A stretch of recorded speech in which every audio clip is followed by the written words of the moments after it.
Depuis quelques années, on a vu émerger en France plusieurs acteurs qui se présentent comme des alternatives éthiques et écologiques aux banques traditionnelles, comme la Nef, Helios ou encore Greengot.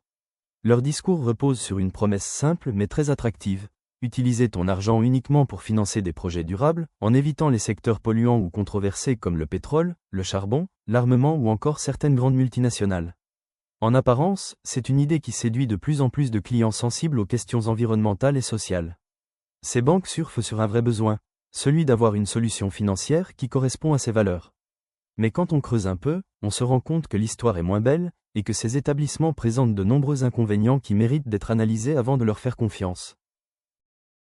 Le premier point problématique est celui du greenwashing. Beaucoup de ces néobanques mettent en avant une communication très forte autour de l'écologie, mais manquent de transparence lorsqu'il s'agit de prouver concrètement l'impact réel de leurs actions. Elles affichent de beaux chiffres et promettent que chaque euro placé est utilisé dans des projets vertueux, mais il est très difficile de vérifier ces affirmations. Les clients ont rarement accès à un détail clair et chiffré des investissements réalisés. Résultat, cela crée une zone grise où l'on ne sait pas si l'argent est vraiment utilisé comme annoncé, ou si une partie du discours relève davantage de la stratégie marketing que de la réalité. Pour des personnes qui choisissent ces banques par conviction écologique, cette opacité est un vrai problème, car elle peut donner l'impression d'être trompée. Un exemple très parlant est celui de Greengot. Cette néobanque, qui a réussi à fédérer une communauté sensible aux causes environnementales, a été critiquée à plusieurs reprises pour le manque de clarté de ses chiffres. Certaines de ses communications, jugées exagérées ou simplifiées à l'extrême, ont soulevé des doutes sur la véracité de l'impact réel annoncé.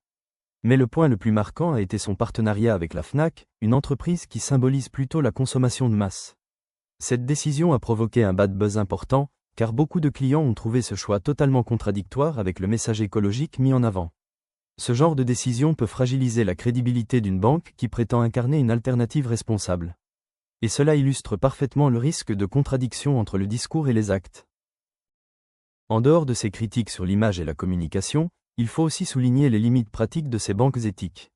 Leurs services sont souvent réduits par rapport aux standards des grandes banques en ligne. Les applications manquent parfois de fluidité, certaines options courantes sont absentes, et les assurances incluses sont limitées, voire inexistantes. Les plafonds de paiement ou de retrait sont plus bas que la moyenne, et pour accéder à des fonctionnalités avancées, il faut généralement passer à une formule payante. Résultat, au quotidien, l'expérience est moins confortable et plus chère. On peut donc avoir le sentiment de payer davantage pour bénéficier de moins de services, uniquement pour une promesse écologique dont la réalité est difficile à mesurer. Pour beaucoup d'utilisateurs, cela finit par devenir frustrant. A l'inverse, il existe des solutions plus simples et plus équilibrées comme N26. Cette banque en ligne totalement gratuite n'affiche pas un discours écologique agressif, mais elle reste plus respectueuse de l'environnement que les banques traditionnelles, car elle ne finance pas d'industrie polluante à grande échelle. Son gros avantage, c'est qu'elle combine gratuité, simplicité et efficacité. L'ouverture de compte se fait en quelques minutes depuis ton téléphone, tu reçois une Mastercard gratuite utilisable partout dans le monde, et l'application est l'une des plus intuitives du marché. Tu peux suivre ton solde en temps réel, recevoir des notifications instantanées, gérer tes plafonds ou encore bloquer ta carte en un clic. En plus, les paiements en devises sont gratuits, ce qui en fait une solution idéale pour voyager ou travailler avec l'étranger. Et pour aller encore plus loin, N26 propose une prime de bienvenue. En utilisant mon QR code affiché à l'écran ou le lien en description, tu reçois 20 € offerts dès ton inscription et ta première utilisation.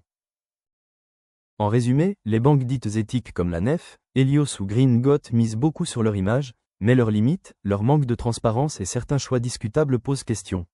L'idée est séduisante, mais dans les faits, les services restent moins complets et parfois plus chers que dans une banque en ligne classique. De l'autre côté, N26 propose une alternative moderne, totalement gratuite et très simple à utiliser, tout en évitant de tomber dans les travers du greenwashing. C'est une banque qui te permet de gérer ton argent efficacement, en toute transparence, avec une appli claire et des frais réduits. Et cerise sur le gâteau, tu démarres avec un bonus de 20 € grâce à mon lien de parrainage. En clair, tu as tous les avantages d'une vraie néobanque performante, sans les contraintes ni les contradictions.